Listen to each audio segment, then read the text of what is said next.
Okay, for this one, we're going to take a look at something called Watchtower. Now, I did run it earlier, set it up, look through it a little bit. So unfortunately, it did catch that my Portainer and Heimdall were not the most up-to-date images. And that's what I wanted to warn you about before we do this.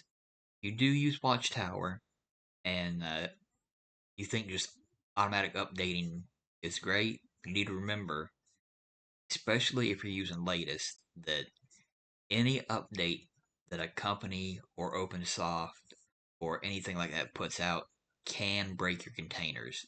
Do keep that in mind before using this, okay?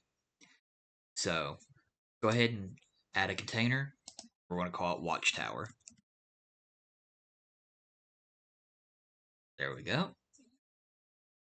Then we are going to need container and Watchtower. Let's go ahead and get that copied. I need a new mouse. Shift to grab that C, and we'll copy. Come back over and give it a paste. As you can see, that's where I pulled it earlier.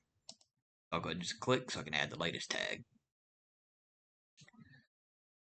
We're not going to need any ports, but we will need a uh, bind for variable run Docker sock so it can connect to your Docker environment.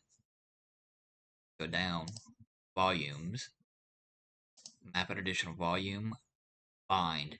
You do not need to make an actual uh, host folder for this.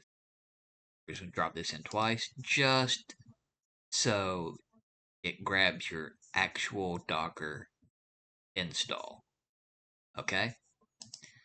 Now we're going to go back, and the default, if you don't use this environment variable right here, Watchtower poll interval, it'll default to 24 hours. So you can set it to whatever time you want with poll interval in seconds.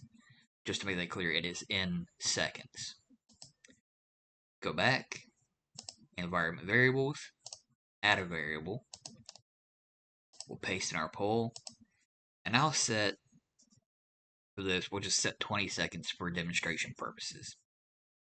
And I'm pretty sure that is all we needed. Yeah. We're going to go back. We have our environment variable set for 20 seconds, which is not recommended.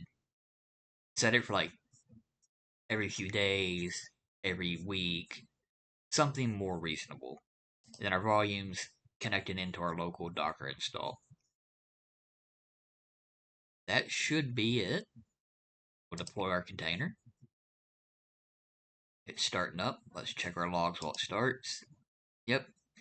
Watchtower using no notifications, checking all containers except when not using a label. Like I said, there's more granular configuration in this. The first run should be at 9:19. And now that we've been up for a little bit, it's scanning. There's no updates. No need to notify. So it's running. We can go back up front. And as you can see in my Portainer, I wasn't updating it manually, and it updated it right here. It also updated Heimdall, which I had not updated. Again, no reason for me to really update on this learning machine. So if we go into our images, just like if you'd done it manually through Portainer or through Docker, you don't automatically have removal of your dangling images. So you have to come in, even in Portainer, click on your unused images, and remove your images. And goodbye, images. Now we have Portainer, Heimdall, and Watchtower. Now if we go back to our containers, you'll see Watchtower's probably been trying to probe for new images. Yeah, see? No new updates. That's why I'm saying don't set it to such a ridiculously low time. It's going to ping, ping, ping. So I'm actually going to stop Watchtower so it quits pinging. This is something I might have used early on, or if I had consolidated all my containers into one place.